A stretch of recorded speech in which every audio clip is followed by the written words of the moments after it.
kan laai. Ik weet niet hoe mensen tussen de kinderen zo om te gaan voor ons geven.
Goeiemôre geliefdes.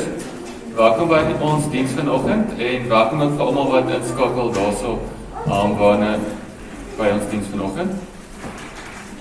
Onder lief en leed is ons in die een punt dankbaar vir Joel en Luria van der Walt.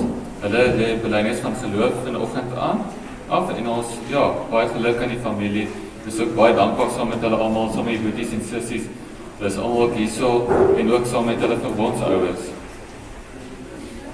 Dan met attestaat vertrek is Dalena Dassenbol Marits na die Gereformeerde Kerk Waterkloof-Rand en dan Mark Marie Kreer na die Gereformeerde Kerk die Kandelaar.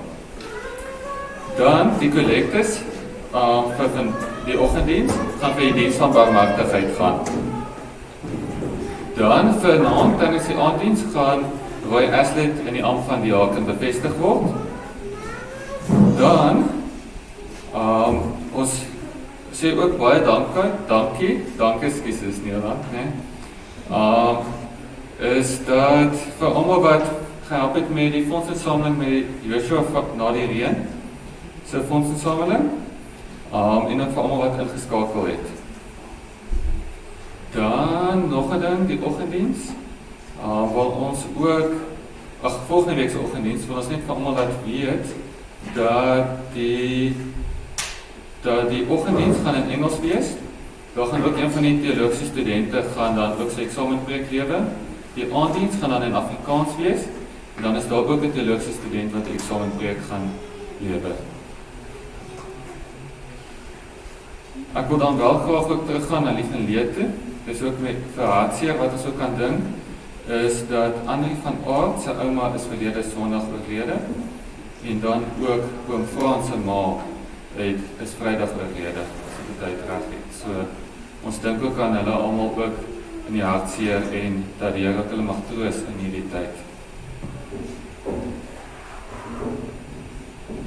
Dan noem ek ook vanaand, het ons toerusting geskeduleer. Dit gaan op YouTube beskikbaar wees, die uitsending gaan 7:00 beskikbaar wees. So almal skakel asseblief in. Piet van die Weshuizen het iets aangebied oor die Afrikaanse Bybelvertaling.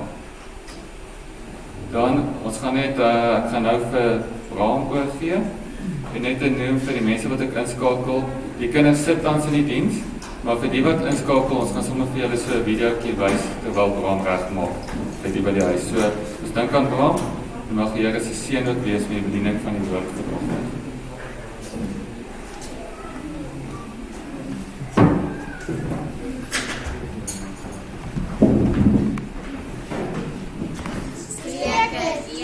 Vers 10.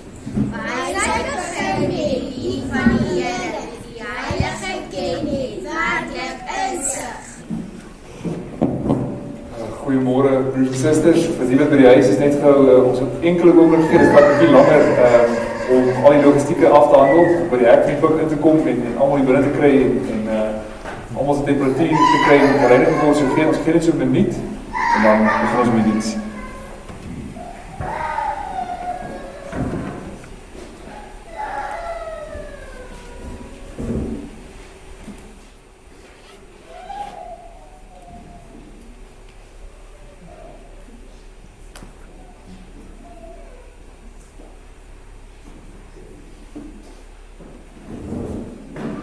Kom ons word stil voor die Here in gebed en daarna begin ons met diens.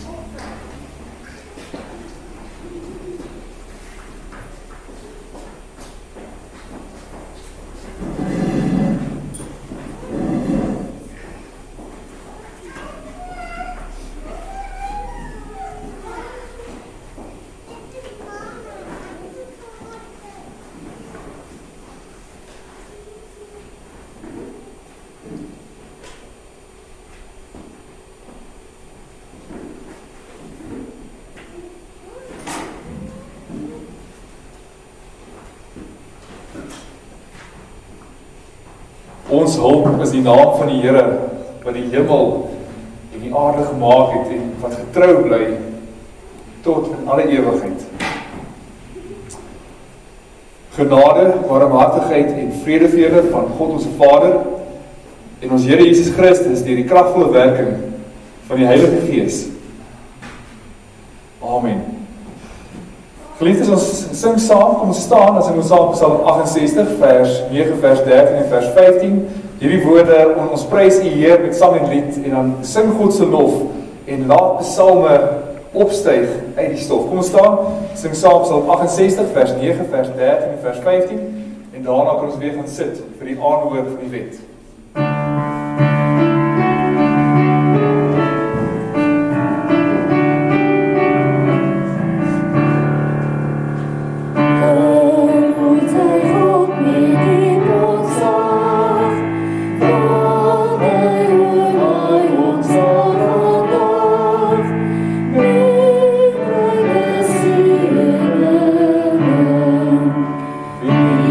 Zo dan die dan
gebedslesing, saamsing uit Psalm 69 vers 3 en vers 6 en hoor hierdie mooi woorde wat ons eintlik saam bely voor die Here. En jy is my ook daarop, luister ons nou saam na die wet van die Here. Voor U alleen wil ek my skuld bely. My dwaasheid kla my aan. Maar my gebed is tot U, o Heer. Neig U oor, verlos my weer. Verlos my uit die modderpoel. Verlos my van die water wat oor my spoel. Jy is daarmee met hierdie bede in ons hart. Luister ons saam na die wet van die Here met die wete dat die verlossing is alleen om die vryspraak van die sonde. Toe het God al hierdie gebooie aangekondig. Ek is die Here jou God wat jou uit Egipte in die plek van slawerny bevry het. Jy mag naas my geen ander gode hê nie. Jy mag nie vir jou beeld of enige afbeelding maak van wat in die hemel daarbo of op die aarde hieronder of in die water onder die aarde is nie. Jy mag hulle nie vereer of dien nie, want ek, die Here jou God, eis onverdeelde trou aan my. Ek reken kinders die sondes van hulle vaders toe, selfs in die derde en die vierde geslag van die wat my haat. Maar ek betoon my liefde tot in die 1000ste geslag van die wat my liefhet en my gebooie gehoorsaam. Jy mag die naam van die Here jou God nie misbruik nie, want die Here sal die een wat sy naam misbruik nie ongestraf laat bly nie. Sorg dat jy die Sabbatdag heilig hou. 6 dae moet jy werk en alles doen wat jy moet. Maar die 7de dag is die Sabbat van die Here jou God. Dan mag jy geen werk doen nie, jy of jou seun of jou dogter, of die man of vrou vir jou werk, of enige dier van jou, of die vreemdeling by jou nie. Die Here het in 6 dae die hemel en alles daarin gemaak, die aarde en alles daarop, die see en alles daarin. En op die 7de dag het hy gerus, en daarom het die Here dit as gereelde rustdag geheilig. Eer jou vader en jou moeder, dan sal jy lang bly woon in die land wat die Here jou God vir jou gee. Jy mag nie moord pleeg nie, jy mag nie egbreek pleeg nie, jy mag nie steel nie, jy mag nie vals getuienis teen 'n ander gee nie, jy mag nie iemand anders se huis begeer nie, jy mag nie sy vrou begeer nie, ook nie 'n slaaf, slavin, 'n bees of 'n donkie, of enigiets anders wat aan hom behoort. Terwyl ons net so bly sit, sing ons saam Psalm 69 vers 3 en vers 6 en daarna bid ons saam.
Ons Vader in die hemel is. Ons kan weet elkeen en bely ook oor hoe dit is om in sonde vasgevang te wees. Om te beleef hoe ons verstrik is in verkeerde dinge. Om te weet hoe dit voel dat die hand swaar op ons rus oor die verkeerde dinge wat ons doen. Jy is daarom, Here, is ons bede ook dit, dat U ons sal verlos van hierdie modderpoel, dat U ons sal uittrek, help ons om ons sonde nie weg te steek vir U nie, maar juis Hy is op grond van die werk van ons Here Jesus Christus met groot vertroue na U toe kom.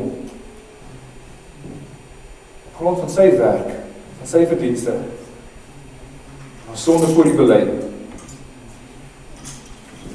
Ons weet, Here, dit is soveel keer dat ons na U moet kom. Ons weet, ons sonde is in U alleen en so groot. Tog bely ons ook, Here, dat dit wat U vir ons gee om te bely, dit is die vergewing van sondes. Waar by U genade is, waar by U liefde en versoening is. En mag ons tog wegvlug van die verkeerde dinge, mag ons wegvlug van dit wat skeiding maak tussen ons en U. Dit wat U naam nie verheerlik nie. Dat ons in ons hele lewe sal streef daarna om te lewe as 'n lewende en heilige offer. Alles wat vir U aanneemlik is. Dat dit ons enigste doel sal wees, ons skepingsdoel sal nakom. Ons dank Here vir die wete dat ons verlos is, dat ons kan leef, dat ons ewige lewe het. Dat ons nie hoef te leef in twyfel nie. Dat ons kan leef in die volle vertroue wat U vir ons gee. Ons kan leef in ware geloof. Ons dank U vir die gemeenskap van gelowiges. Ons dank U dat ons saam U kerk kan wees, deel van die liggaam kan wees. Ons dank U dat ons mekaar kan omsien. En ons bede is vir ons wêreld, vir ons regering, wat baie moeilike tye is. Wil jy asseblief wysheid gee daar waar dit nodig is, dat die regte besluite geneem sal word, veral waar daar soveel duisende en miljoene mense is wat geraak word, deur enkele besluite. Gee tog uitkoms ook op die tyd, gee bevryding daar waar dit nodig is, gee genesing daar waar dit so gesoek word. Ons wil graag bid vir hulle wat deur moeilike omstandighede op nou gaan, en besonder ook vanweë die pandemie wat wêreldwyd heers, dat U asseblief daar ook troos sal gee, dat U asseblief daar ook uitkoms sal gee, waar mense deur moeilike omstandighede gaan, waar mense siek is, dat U ook daar op die tyd hulle sal genees. Ons wil graag bid vir lidmate wat ook deur moeiliker omstandighede moes gaan deur dood van die familie. Graag vir Frans en vir Karen die opdra en vir Andrie. En wil U in besonder ook in hierdie tyd hulle troos en dat hulle ook hierin sal vashou aan die werk, die krag van die Heilige Gees in hulle. Die getuienis van U opstanding. Die dood nie die finale seggenskap het nie, maar dat U oorwin het.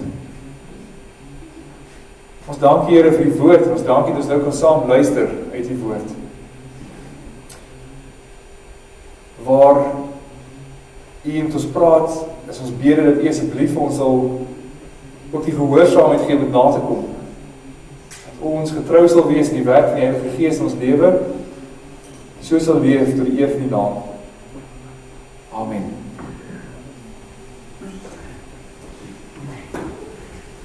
So liefdes, ons luister saam met die woord van die Here uit die boek Titus, en daarvan saam die 3de hoofstuk van vers 1 tot en met vers 8.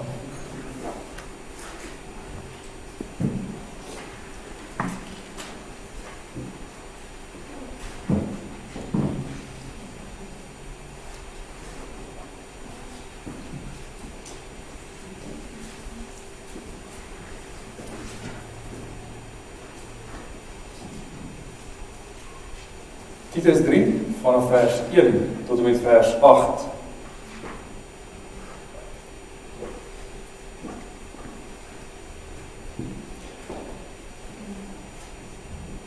Herinner die mense nadruklik daaraan, dat hulle aan die owerheid en gesag moet onderwerp, daarom gehoorsaam moet wees en bereid moet wees om alles te doen wat goed is.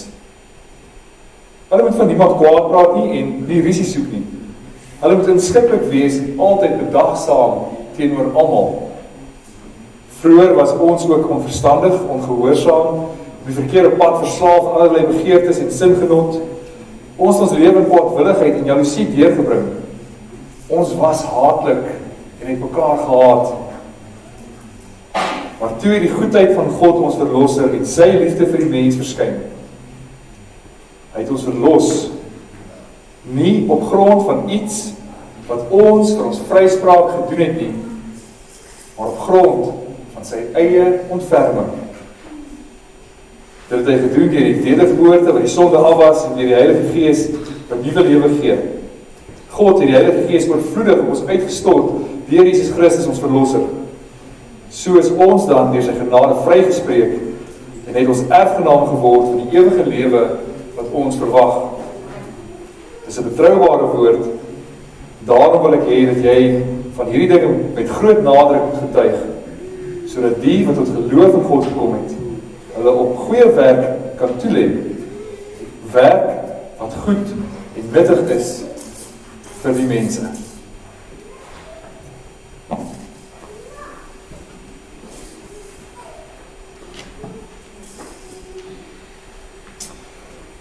Geliefde broers en susters, ons getuig dat die wêreld een van die doodsvyande van die mens is.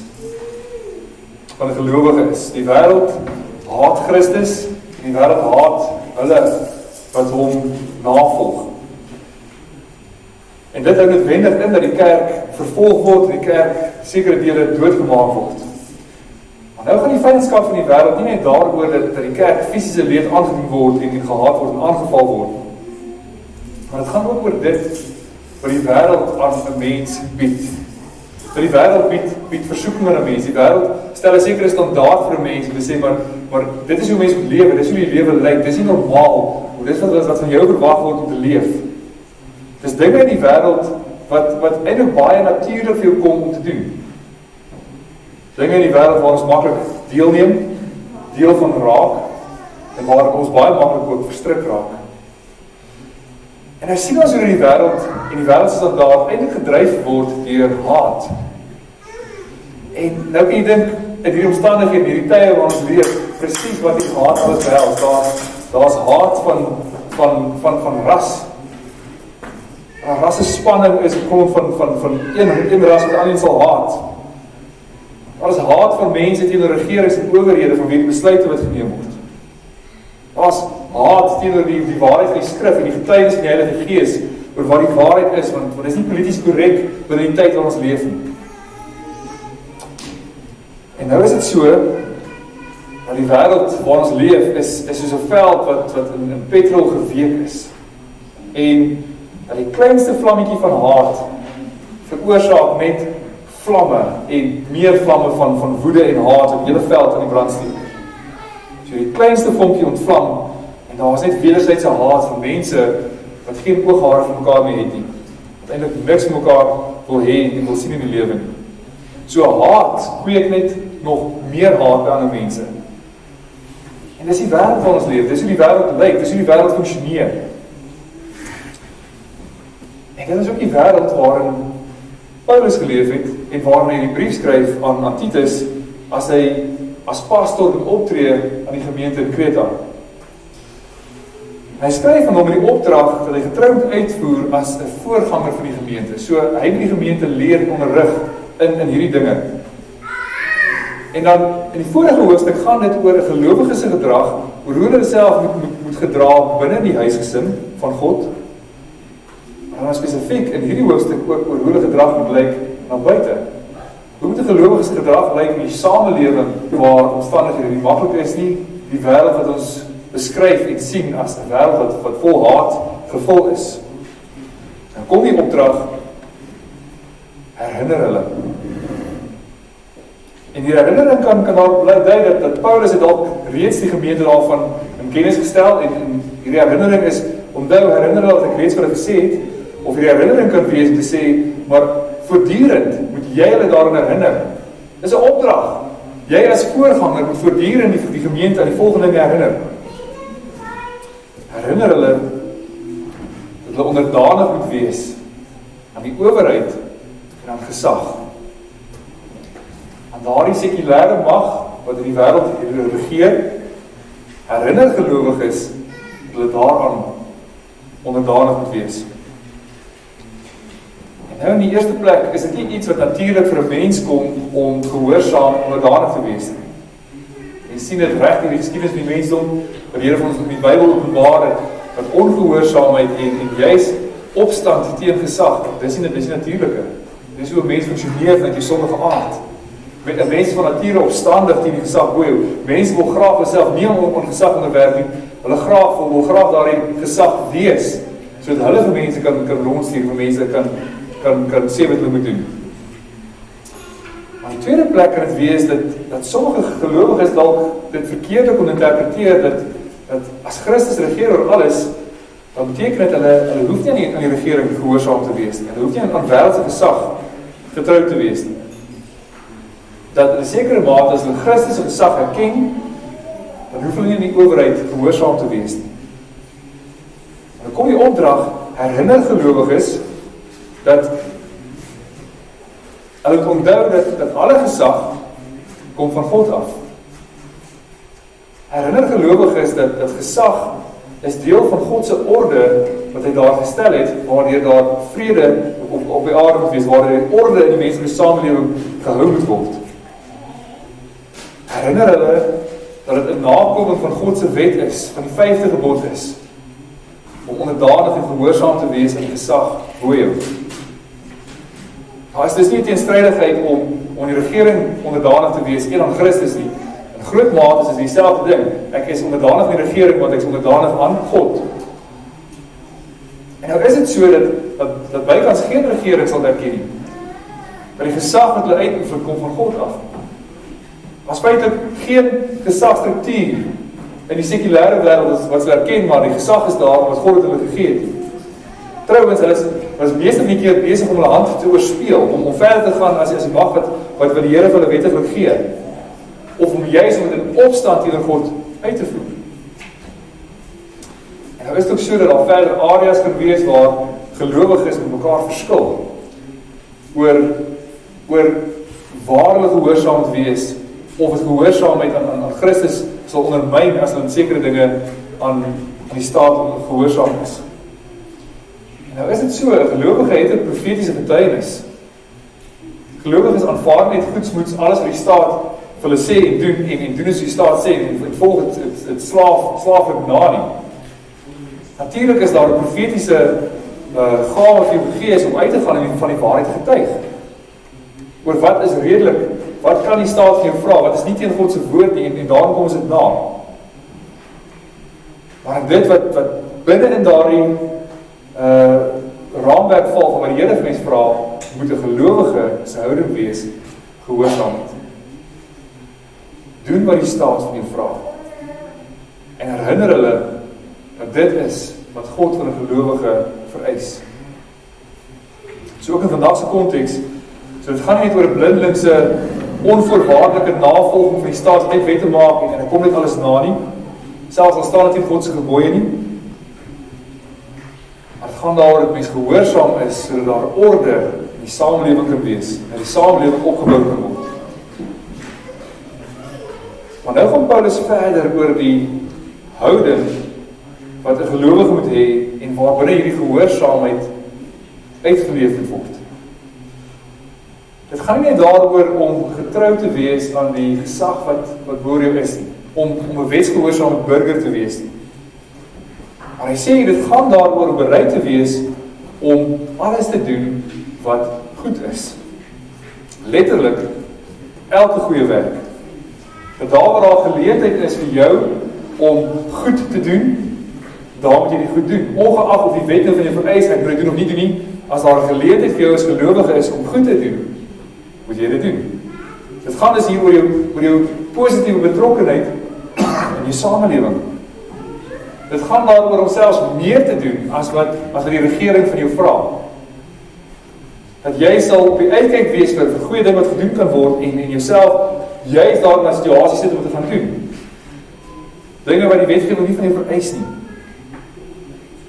So hier is 'n groot mate net 'n uitbreiding van die Here se leer van dat ons die sout en die lig vir die wêreld is. Sout wat smaak gee en lig wat lig gee. En juist doen dit so vir die mense, dat hulle goeie werke kan sien en julle Vader wat in die hemel is, kan verheerlik. Die goeie wat jy doen, gaan tog oor God se eer. Maar let op wat baie merkwaardig is in hierdie gedeelte. Hierdie gedagte wat Paulus vir hom sê om goeie werke te doen. Want dit is die gedagte wat hierdie hele teksgedeelte omarm. Dis die twee broodjies wat die volsel vashou in die middel. Gelowige moet gehoorsaam in staat wees en goeie werke doen, wat self toespits op goeie dinge, evangelie, en dan die laaste gedeelte weer, doen goeie werke. Gelowiges moet goeie werke doen. So, vers 3 tot 7 is die evangelie wat die volsel is van hierdie toebroodjie, en vers 4 tot 7 is een lang sin wat God se verlossingswerk vir die mens vir ons beskryf. So weerskante van die evangelie kom hier die klem vir gelowiges om goeie werke te doen. Goeie werke wat gelowiges eintlik net tydens hierdie lewe kan doen. So gelowiges word nie gered om eers eendag net in die hemel te wees, dat die Here red jou en nou is daar 'n hele paar jaar, 70, 80 jaar op die aarde is, wat jy moet wag om net eendag in die hemel uit te kom. Gelowiges word vanuit hierdie ontaarde wêreld gered om juis in hulle geloof te leef. Om juis deur jou geloof te leef tot God se eer. So daar sal nooit weer 'n geleentheid wees in jou lewe om uit geloof uit te leef. Net hierdie tyd hier op aarde is die tyd jy het om uit geloof uit te leef. As jy eendag in die hemel is, sal jy sien. Nooit weer in jou lewe sal 'n kans vir jou wees om as lig in 'n duister wêreld te skyn nie, want as jy dood is jy lig en God se lig wat oor almal sal skyn. So slegs in hierdie tyd jy hier op aarde het te leef, kan jy goeie werke doen in 'n duistere wêreld.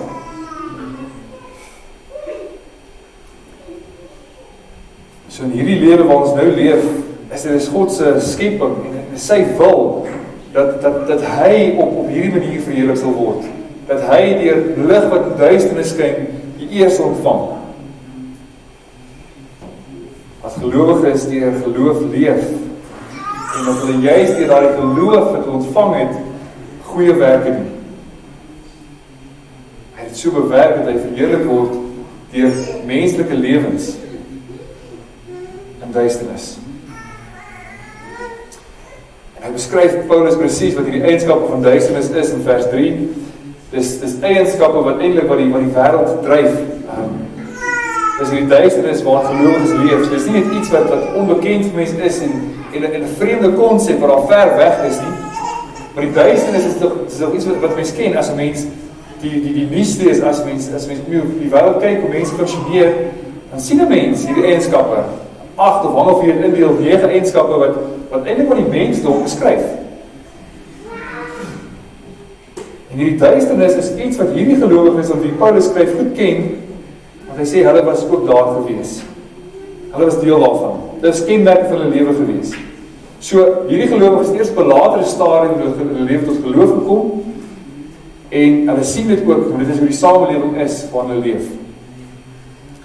So wanneer Paulus dan sy beskrywing gee van verdorwenheid van die samelewing, praat hy nie van die strukture of van die regerings of van dinge wat in geheel sleg is nie, maar hy breek dit af na die individu toe. Hoe lyk die individu se lewe? Wat is dit wat elke mens dryf? Wat is daai sondige aard? As ek moet opsny en sekere deel te deel en vir jou sê, hoe lyk sonde, die sondige aard van die mens? Hoe kan ek dit vir jou verder verfyn? Is dit? Hy beskryf die intensiteit op waarmee dit voorkom. En dit, oor hoe, wat in die mense hart aangaan, dit bepaal tot die aard van die samelewing, dit bepaal die strukture wat saamgestel word, en hoe dinge gebeur ook in die samelewing. Die sondige aard van die mens word vir ons baie akkuraat beskryf. In die eerste plek, dat hy sê dat mense van nature onverstandig. En die onverstandigheid wys nie na iemand wat nie die nodige kapasiteit het om te kan dink nie, wat 'n geestelik versteurde persoon is. Maar wys na mense wat gesonde verstand het, maar wat weier om die evangelie te verstaan. Hulle weier om dit te bestudeer en seker te maak as die waarheid of nie, hulle vermy dit. Hulle bly onverstandig. Die sondige mense is ongehoorsaam. So die woord wat gebruik word, is nie iemand wat net gou vinnig een oomblik ongehoorsaam is, maar mense wat kies om deurlopend deur hulle lewe ongehoorsaam aan God te wees. Die sondige mens is op die verkeerde pad. En dit in terme van die waarheid. Hy wil die waarheid nie ken nie. Hy kies 'n dwaalspoor om te loop. Die sondige mens is verslaaf aan begeertes. So enigiets wat teen die gebooie van God is, wil die sondige mens doen. En dan verder ook na singenot, na die liggaamlike begeertes. Maar die sondige mens is so ingestel op seksuele bevrediging, dat hulle dit sal najaag in hulle lewe. Die sondige mens is jaloers. As is 'n slegte verhouding teenoor iemand, as gevolg van 'n werklike of 'n vermoedelike voordeel wat hulle bo jou het, en daarom is jy jaloers op daardie mense of daardie groep mense. Die sondige mens is haatlik. En diepste is dit wat mense haat, of wat mense hart geleef het. Dis nie waar dat ons in onsself gehaat het, ons was net haatlik geweest. Laastens ook gehaat, dat jy 'n afkeer het teenoor ander mense. Dit is hoe die mens beskryf word. Dit is hoe die sondige mens beskryf word. So wanneer Adam en Eva hulle self oorgee aan die verleiding van die sonde, gaan dit juist daaroor dat Adam en Eva wil self God wees. Hulle kan God wees as hulle van hierdie vrug eet, en daarom doen hulle dit. So hulle wil dus nie aan onderdanig wees aan iets bo hulle nie, hulle wil nie gesag bo hulle hê nie. En nou sien mense die produk van die sonde wanneer hulle weg van God af is. As hulle van God afgesny word. God wat liefde is dit die produk. Al die beskrywings van die sondige mens is 'n beskrywing van selfgerigtheid. Selfgesentreerdheid. Van 'n mens wat homself nie aan God wil onderwerp nie, hy self wil die hoogste gesag wees, en daarom moet alles rondom hom gaan. Julle skepping, alles wat rondom hom draai. Hy self wil verheerlik word. En so wanneer 'n mens dan aan homself oorgelaat word, is dit die produk daarvan. En hy sê Paulus, maar hierdie gelowiges aan wie hy skryf, hulle was ook eers so gewees. Maar, en hierdie maar, in die begin van vers 4, plaas 'n geweldige kontras, 'n skeiding tussen vers 3 mense en vers 4 tot 8 mense. 'n ontsettende groot skeiding tussen hulle, eintlik so groot dat dit nie versoenbaar met mekaar is nie. Tussen mense van die duisternis en mense van die lig. Tussen mense wat lewe sonder God en mense wat leef saam met God. Mense wat deur die krag van die Heilige Gees gelei word in hulle lewe. Gelowiges was ook eers Titus 3 vers 3 mense gewees. Meeste van ons sien nie altyd daai kontras so sterk nie, want ons word groot in 'n land waar 80% van die samelewing sê maar hulle is belyde Christene. Of in 'n huisgesin of in 'n mikro-samelewing waar jy groot word, waar ons nie noodwendig altyd hierdie dinge so sterk sien nie. Toch sien 'n mens as jy 'n bietjie wyer kyk, hierdie kontras baie duidelik. Van mense wat leef volgens hierdie sondige aard en mense wat leef in die krag van die Heilige Gees. Ons was eers daar, al hierdie sonde gehad, maar toe gebeur die evangelie. Toe kom God en hy gryp in sy groot genade in. Met sy goedheid en sy liefde, sê Paulus, het in ons verskyn. So uit 2 van sy eienskappe het hy aan ons geopenbaar, aan ons bekend gemaak, sigbaar gemaak, hy het ons fisies sigbaar gemaak, soos ons kan sien. En let wel dat hierdie 'n objektiewe waarheid is. Dis nie iemand wat sy eie persoonlike opinie nie. Dis iets wat sigbaar gemaak is aan die hele wêreld, dis dit verskyn in die hele wêreld. So die Christelike geloof is nie gegrond op 'n gevoel oor hoe jy voel of oor hoe jy partykeer dink en sekere dinge nie, oor 'n denkpatroon nie. Maar die Christelike godsdiens is gegrond in die openbaring van God. Is gegrond in die feit dat God na die sondeval steeds bemoeienis maak met die wêreld. Hy doen dit nie net deur sy goddelike eienskappe te openbaar, deur dit net te sê nie, maar hy doen dit deur dit vir ons te wys. Hy het sy goedheid en sy liefde aan ons gewys. Hy wys die wêreld wie hy is, deur daardie 2 eienskappe van homself, liefde en goedheid, 'n fisiese, menslike gestalte te gee. So die woord vir liefde is die woord filantropos, dis filantropie, dis letterlik 'n liefde vir die mens, deur sy liefde vir die mens. Juist toe ons nog vyande was, toe ons nog sy vyande was, met sy liefde vir die mense, dit ons openbaar.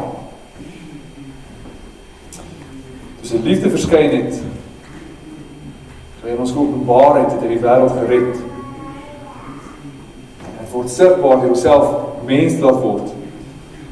Die tweede persoon van die drie eenheid, die seun, neem die gestalte van 'n mens aan om in volle gehoorsaamheid aan sy Vader te leef.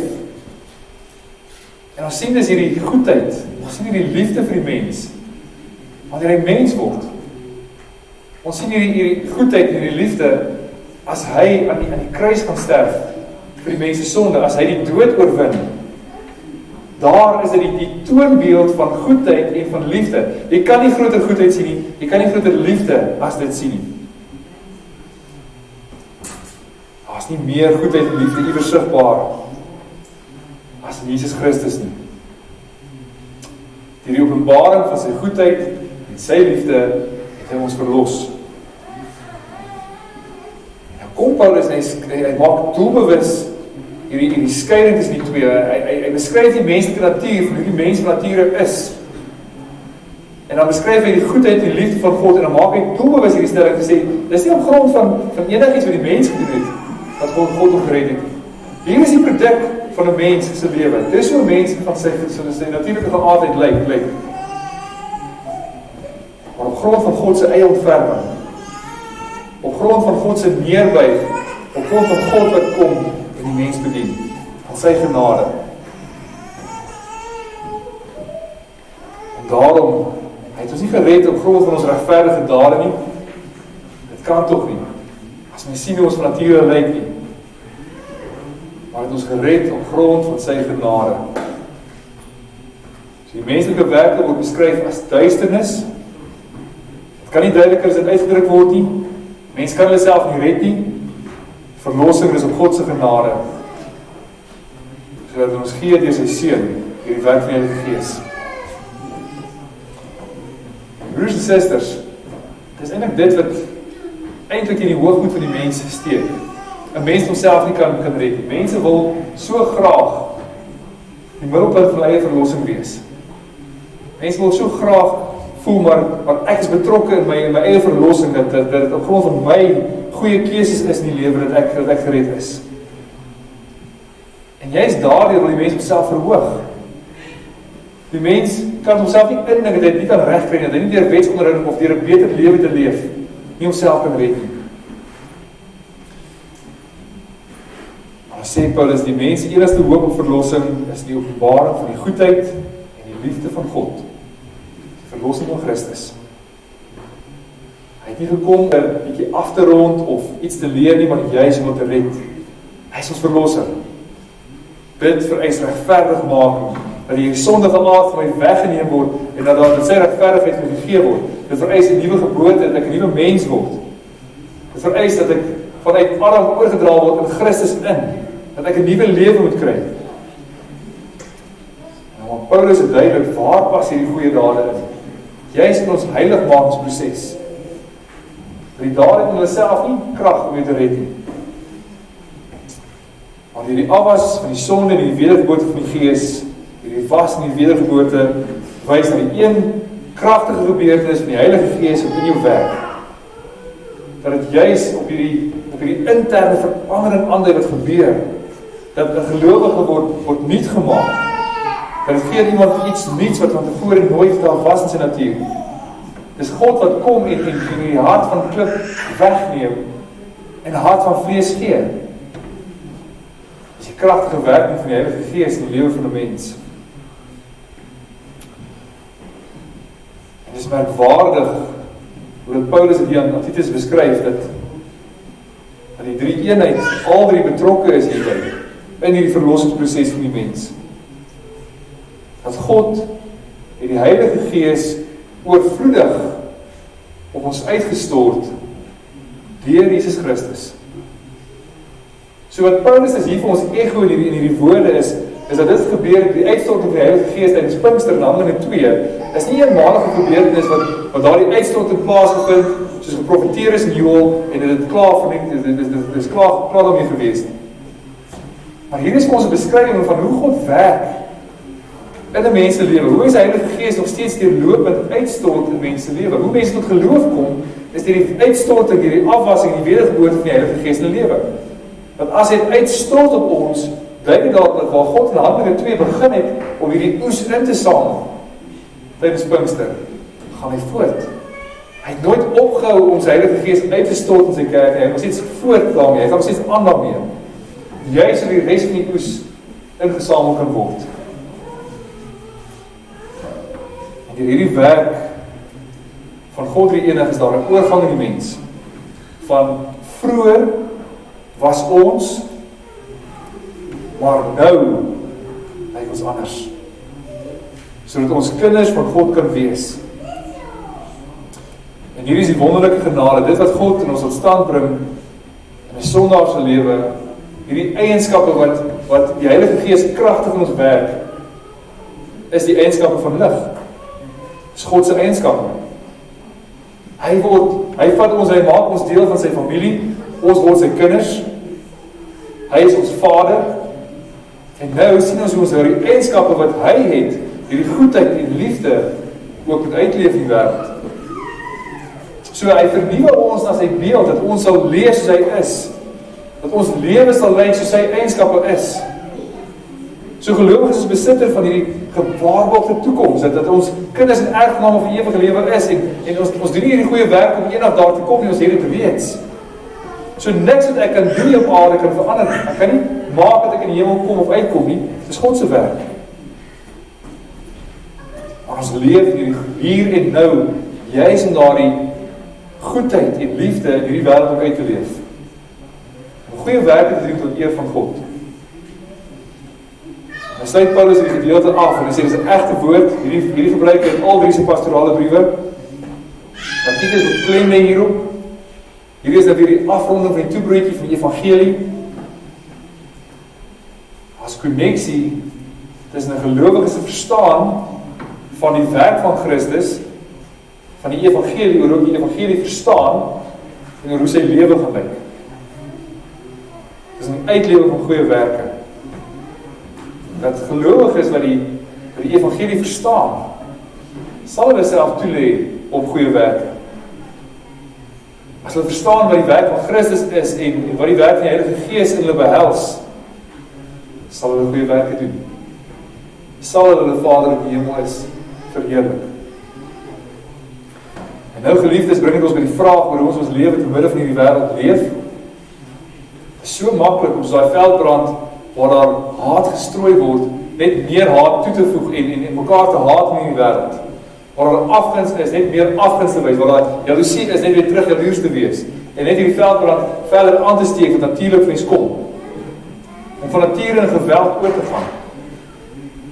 En ons eerste reaksie is om te sê, maar ek sal nie goeie werke doen vir hierdie regering, of vir daardie mense, of vir hierdie persoon nie. Ek sal nie meer van myself gee as hulle my vra nie, want kyk hoe lyk hulle.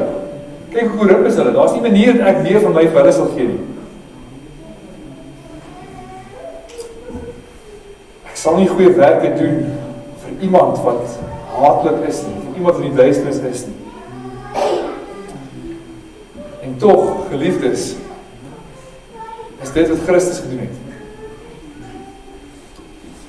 Tog was dit sy redenasie toe hy as uitdrukking van God se goedheid en liefde mens geword het en gesterf het. Nie vir vriende nie, nie vir mense wat so wonderlik is nie, maar vir vyande. En toe ons nog vyande was, toe ons God gehaat het, toe het God sy liefde en sy goedheid vir ons uitgedruk, sigbaar gemaak. Toe het die Seun mens geword en sy lewe vir ons kom gee. Hy het die grootste werk van goddelike goedheid en liefde kom doen. Hy het ons kom verander deur die Heilige Gees in ons te gee. En jy is daarom moet gelowiges vredemakers wees. Jy is daarom moet hulle ware nederigheid teenoor alle mense wys. dat ons in liefde moet leef, net soos die Vader sy liefde aan die wêreld wys. En juist daarom moet daar 'n uiterste kontras wees oor die manier hoe die sondige wêreld funksioneer en die manier hoe ek in die wêreld my lewe uitleef. Maar die kontras wat moet getuig van maar nou het die evangelie in my lewe neerslag gevind. Die Heilige Gees werk kragtig in my. Ons moet hieraan herinner word. So gelowiges moet getuig van onreg, ook binne regeringsmag, ook daar waar dit gebeur. Maar gelowiges moet nooit kwaad vir geld nie. Want die Heilige Gees kragtig in ons werk, dat ons hierdie goddelike eienskappe ook uitleef, van goedheid en liefde. Broers en susters, ons het die wonderlike voorreg dat daar 2 jong mense is wat vanoggend hulle geloof hier in ons midde gaan bely.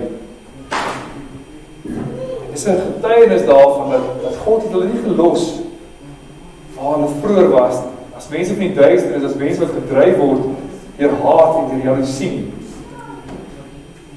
Maar dat God gekom het, in sy genade en sy goedheid en sy liefde, ook aan hulle geopenbaar het, dat hy hulle gebring het na die lig toe, juist om deur hulle lewe ook God te verheerlik, deur ons 'n lig in die duister wêreld te leef, tot die eer van sy naam. Amen.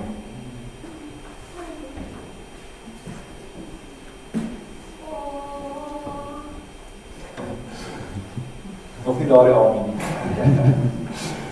Ons gaan nou voort na die geloofsbelijdenis van Joel en Luria. En hulle het gevra, ek moet 'n oomblik gee dat hy gou oorskakel na 'n ander kamera toe, terwyl van die mense by die huis. En Joel en Luria het gevra dat hulle ons laat na vore kom hier kom staan. Dat hulle sommer sy opstelling kan regkry.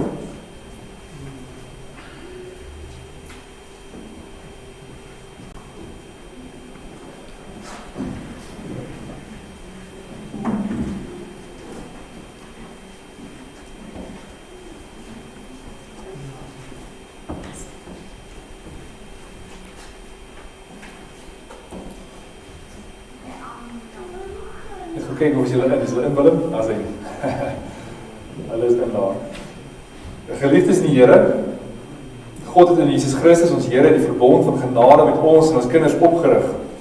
As kinders en erfgename het ons deel in die volle rykdom van die weldade van hierdie verbond. Maar word ons ook tot gehoorsaamheid aan en aanvaarding van die verbond geroep. Daarom, die verbondskinders, wanneer hulle tot die nodige insig gekom het, hulle geloof openlik in die midde van die gemeente bely, as ook hulle voorneme om deur die krag van die Heilige Gees die verbondsgemeenskap met God te onderhou. So gelei deur die Heilige Gees van God en deur God se woord het Luria en Joel die kerkraad gevra dat hulle geloof hier openlik wil bely. En hulle is beide behoorlik onderrig en ondervra en die kerkraad is daarvan oortuig dat hulle toegerus is om elkeen tot sodanige persoonlike belydenis te kom. En daarom het ons nou die geleentheid, wat ons die geleentheid gee vir Joel en vir Luria ook met hulle geloof hier openlik te bely. So Joel en Luria, hulle kom hier voor die aangesig van God en in die midde van sy gemeente om julle geloof te bely. En daarom versoek ons julle om in alle opregtheid op hierdie volgende vraag te antwoord. In die eerste plek, en ek gaan het in die enkelvoud stel, dat julle elke persoonlik kan antwoord, glo jy in die enige ware God, Vader, Seun en Heilige Gees, in wie se naam jy gedoop is? Ten tweede, glo en bely jy dat al is jy in sonde ontvang en gebore, en nog steeds tot alle boosheid geneig, dat jy tog in Christus geheilig is, deur die Vader tot sy kind aangeneem is, en deur die Heilige Gees tot 'n nuwe gehoorsaamheid opgewek is. In die derde plek, glo en bely jy dat die Ou en die Nuwe Testament die woord van God en die volkome leer van die saligheid is, soos dit ook in die belydenisskrifte van die gereformeerde kerke uitgedruk word en in die kerk hier geleer word. In die vierde plek is dit jou voorneme om deur die genade van God in hierdie lewe tot die einde van jou lewe te standvastig te volhard, die verbondsgemeenskap met God te onderhou, om van harte lief te hê en in gehoorsaamheid aan sy woord te dien, van die wêreld en sy begeerlikheid af te sien, jou lewe en saligheid buite jouself in Christus te soek en so hierdie belydenis van jou met 'n godvreesende lewe te bevestig. In die 5de plek, beloof jy, terwyl jy die volle gemeenskap in die kerk van Christus nou vir jou ontsluit word, om as 'n lewende lid van die kerk die bediening van die woord en sakramente ywerig te soek, jou gawes gewillig en met vreugde tot nut en saligheid van die ander lede en tot uitbouing van die koninkryk van God aan te wend, as jy jou aan die Christelike vermaning en tug sal onderwerp, as jy in leer of lewe jou misgaan. Joel, wat is hier op jou antwoord? Luria, wat is hier op jou antwoord? En waar julle hier openlik julle geloof bely en God se verbondsbeloftes wat in julle doop verseël is, aanvaar het, wek ons julle op om hierin te volhard. In die naam van ons Here Jesus Christus, weet ons julle hartlik welkom in die volle gemeenskap met God, met die volk van God, en mag die God self en alle genade wat ons in ewige heerlikheid in Christus Jesus geroep het, nadat ons 'n kort tydjie gelei het, julle volmaak, bevestig, versterk en op julle grondves. Aan hom die heerlikheid en krag in alle ewigheid. Amen. Geliefdes, hier is 'n kort of 'n klein geskenkie wat ons graag aan hulle sal wil oorhandig, en direk daarna gaan ons staan in saamsingingsgemeente Psalm 128, waarvan saam verse 1 en verse 4.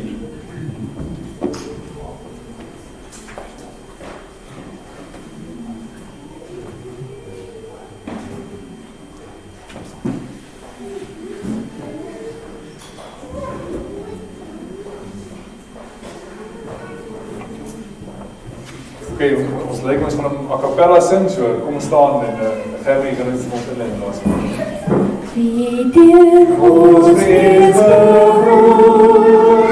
trouw op die weg gegaan, waarom ons wil verroer en blijven tegen staan, die uit van sy handen zal hij met vreugde niet, wanneer die korenlanden met zeer opbrengst biedt, mag rijke zegeningen uit Sion jou bedoel, mag jij die goeie dingen van Sion stad aanschouwen, mag jij nog op jou bidden en nog kruisje verkrijgen. En God van alle vrede, mag er straks vrede blijven. Goed, terwyl ons net so staan, kom ons bid saam. Ons Vader wat in die hemel is, hoe geweldig groot en wonderlik is die blye boodskap nie. As ons dink hoe die wêreld lyk, hoe sondig die aard van die mens is, dat ons kan sien en bely ook dat U ons gered het daarvan, dat die Heilige Gees kragtig in ons werk en dat ons weergebore is, nuut gemaak is. En ons dank Here dat U ons bring tot geloof, dat ons geloof kan bely, maar nie net dat ons lewe 'n belydenis in lippetaal sal wees, maar juist dat ons U sal verheerlik deur wat ons doen. Maak ons toch gehoorsaam, lei ons toch daarom om ons lewe te leef en die goeie werke te doen, dat het alles sal wees tot die eer van die naam. En daar waar Luria en Joel ook vanmorgen hulle geloof bely het, daar is ons bede dat U hulle sal lei in hulle lewe. Help hulle om te groei, om getrou te wees aan U, en om daar die pad saam met U te stap, om U naam ook daar te verheerlik. Ons bid in Jesus naam alleen. Amen. Geliefdes, wil ons net so bly staan, kom ons bely saam ons geloof met die woorde van die apostoliese geloofsbelydenis. Ek glo in God die Vader, die Almagtige, die skepper van hemel en aarde, En in Jesus Christus, sy eniggebore Seun, ons Here, wat ontvang is van die Heilige Gees, gebore uit die Maagd Maria, wat gelei het onder Pontius Pilatus, gekruisig is, gesterf en begrawe is, en wat helse smart tot die dood ondergaan het, wat op die derde dag weer opgestaan uit die dood, opgevaar het aan die hemel en sit aan die regterkant van God, die almagtige Vader, waarvan hy sal kom om die lewendes en die dooies te oordeel. Ek glo in die Heilige Gees, ek glo in 'n heilige, algemene Christelike kerk, die gemeenskap van die heiliges, die vergifnis van sondes, die opstanding van die liggaam en 'n ewige lewe. Amen. Geliefdes, ons bly staan as 'n slotsang, sing ons saam Psalm 1 vers 1 tot 4. Jy kan gerus gaan sit.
Die Here sal julle seën en julle beskerm. Die Here sal julle redding verskyn en julle genadig wees. Die Here sal julle gebede verhoor en aan julle vrede gee. Amen.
baie willer